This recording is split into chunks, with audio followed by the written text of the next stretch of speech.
दिव्यांगों के लिए खुशखबरी। उमर अब्दुल्ला सरकार बढ़ाने जा रही है पेंशन। अब हर महीने मिलेंगे इतने रुपए। स्वास्थ्य, चिकित्सा, शिक्षा तथा समाज कल्याण मंत्री सकीना इट्टू ने कहा कि सरकार दिव्यांगों को दी जाने वाली पेंशन को 1,000 रुपए से बढ़ाकर 3,000 रुपए प्रति माह करने के लिए काम कर रही है।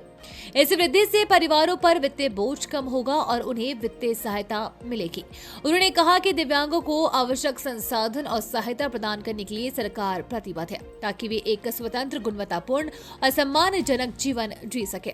मंत्री ने यहाँ ब्राह्मण सभा परेड में दिव्यांगों के बीच कृत्रिम अंग, कैपिलर्स, क्लच, ट्राईसाइकिल और व्हील चेयर के वितरण के दौरान ये बातें कही।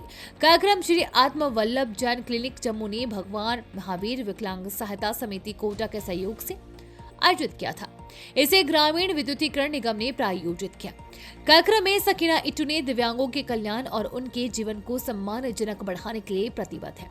वर्तमान सरकार हमारे दिव्यांगों के जीवन की गुणवत्ता के उत्थान और सुधार के लिए प्रयास करती है।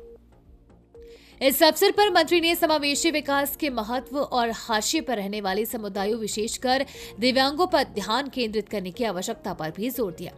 उन्होंने सभा को आश्वासन दिया कि सरकार दिव्यांगों की जरूरतों को प्राथमिकता देना जारी रखेगी, उन्हें अधिक पहुंच और सहायता प्रदान करने की योजना बनाएगी। सकीना इट्टू दिव्यांगों की सहायता के लिए गैर सरकारी संगठन की सराहना की। उन्होंने उन्हें सरकार के निरंतर समर्थन का आश्वासन दिया और कहा कि उनके द्वारा उठाए गए मुद्दों का तुरंत समाधान किया जाएगा। उन्होंने दिव्यांगों के अधिकारों और उपलब्ध सुविधाओं के बारे में शिक्षित करने के लिए पूरे क्षेत्र में जागरूकता अभियान चलाने की सलाह दी। मंत्री ने उनसे बातचीत की और उन्हें सरकार की ओर से निरंतर समर्थन का आश्वासन दिया। कहा कि सारी जरूरतें पूरी की जाएंगी।